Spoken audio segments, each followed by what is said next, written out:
Good morning, Diederik. We're here at Les Labadous, where Choose Again has made a second home. Can you tell me about what makes this place so special?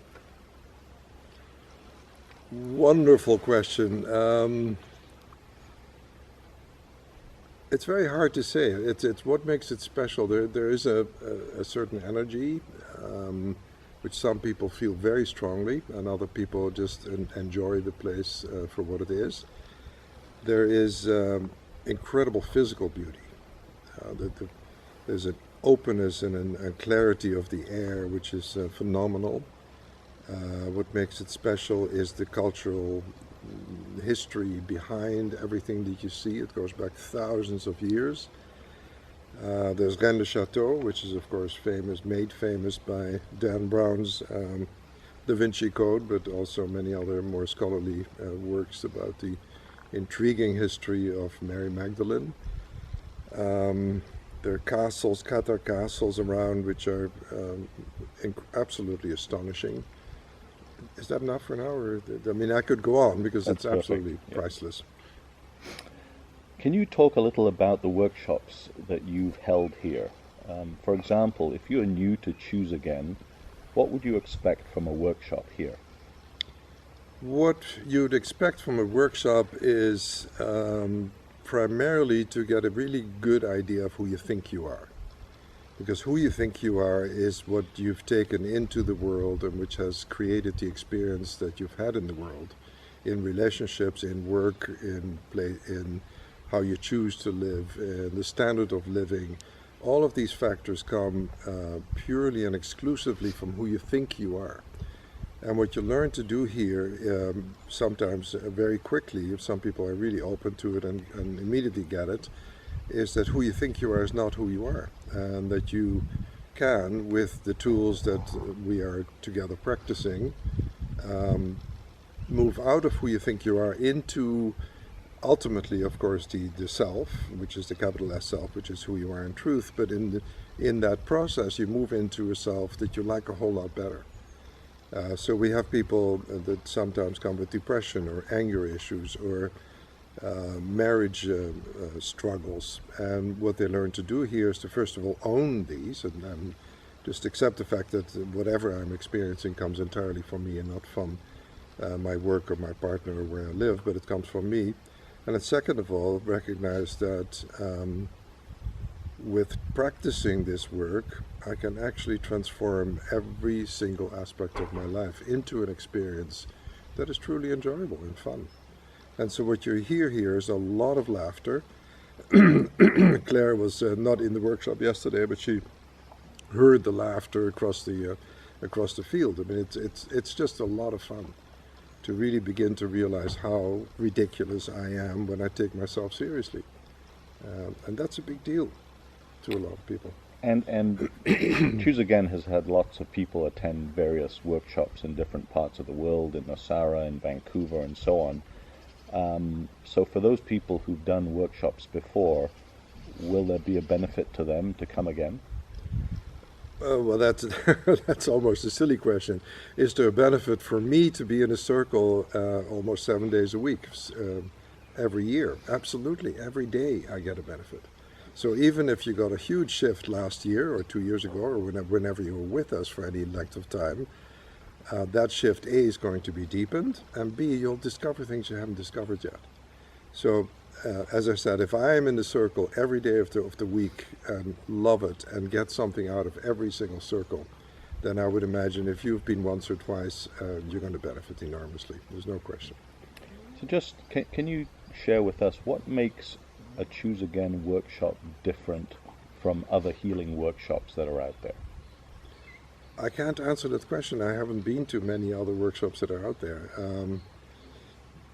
What I do know statistically is that our success rate is outrageously high. The feedback we get from other people who've been to other workshops is that what we do is probably the step beyond what other workshops have offered, and that the effectiveness of our training, the effectiveness of our process, is not something they have experienced before. You work very tirelessly putting on workshops, working at the center in Costa Rica, doing online sessions with people. What sustains you through all of this? What sustains me is the fact that I'm not anywhere near finished.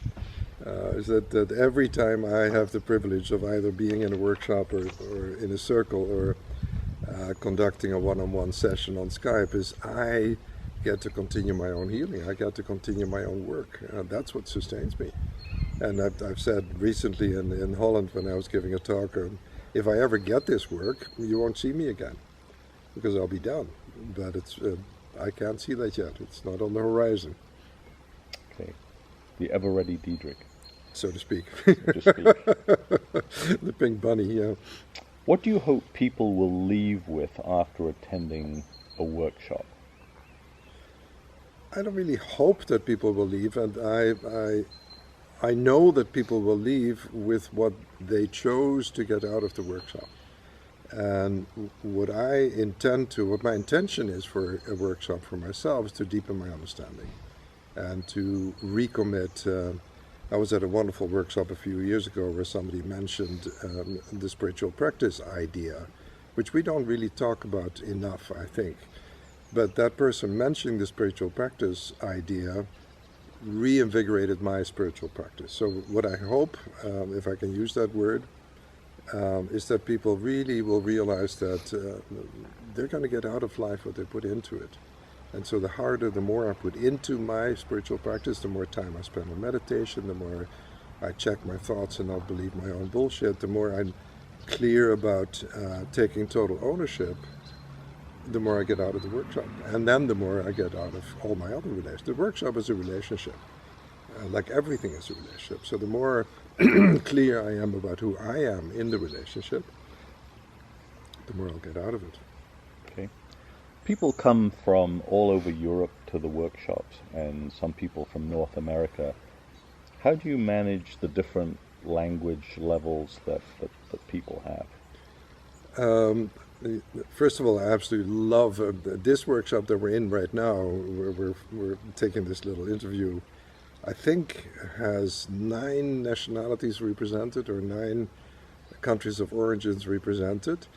The languages here at the moment are Swiss German, Dutch, and English. Most of the workshop is in English.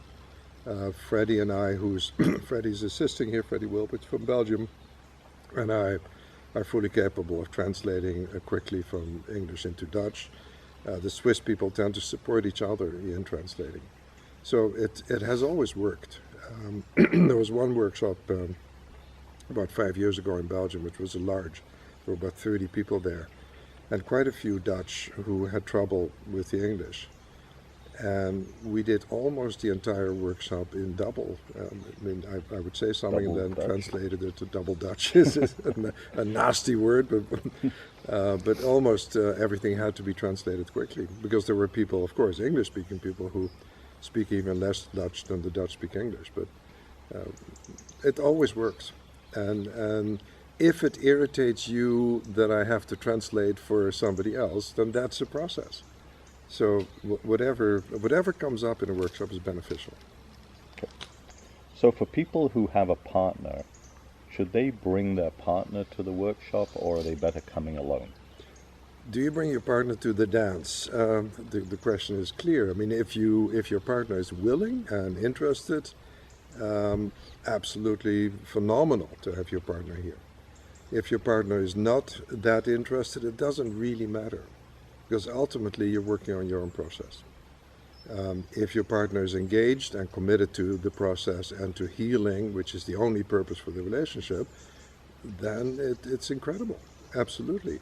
If that's not the case, you can still get the benefit, because you're working for and on yourself. You're not working in order to have a better experience outside of you.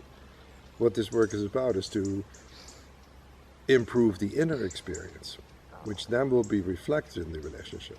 So ideally, absolutely, your partner will come. If that's not the case, you'll still have an incredible time. And the relationship will benefit. Can you tell us a little bit about the other people who facilitate workshops with you? We have what I would really think is an outstandingly highly trained staff.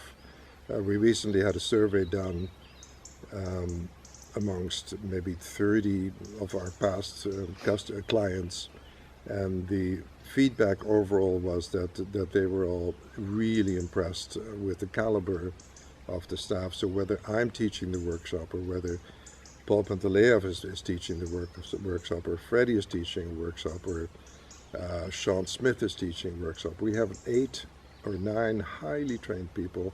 Every single one of them will deliver a brilliant experience for whoever comes. Many people are reluctant right now to travel, particularly to Europe. What are your thoughts on that? Get over yourself. I mean, it's that is just the fear mongering that is so predominantly North American. I mean, I've traveled to France now for years. We drove through France up and down twice this year. There's not a hint of danger. I mean, yes, of course, there things happen. Things happen everywhere. There are far more people killed in North America every day by guns than there ever are in France over a 10-year period. So it's just not something to really take seriously. Does that mean I would go into the slums in Marseille? No, I probably wouldn't. But I wouldn't go in the slums in New York either. Just be reasonable. I've had zero inclination, zero idea that there is something to be concerned about. I've seen no presence of armed guards wherever we go. That includes things like airports and banks and railroad stations. No, it's just a manufactured, from my point of view, a manufactured fear culture, which is being sustained by people that benefit and profit from fear. Okay. And last question, what does it mean for you personally to be here in France in Les Labadous doing this work? It means everything. I absolutely love it. I was here with my partner, who noticed that when I'm not working, when I'm not in a circle, when I'm not leading a workshop, I'm a different person. And as soon as I get into a workshop or walk into a circle, I come alive. I love it. Why is that? Because once again, I'm focused on doing my work. And my work is to look inside and to say, who am I? Who am I? Who am I at any given time? And the privilege of having created a life that consists purely of self-reflection with a capital S is unbelievable. I wouldn't want another life. It's a little late for me to start another life anyway, so I'll stick with this one. Thank you very much. Thank you.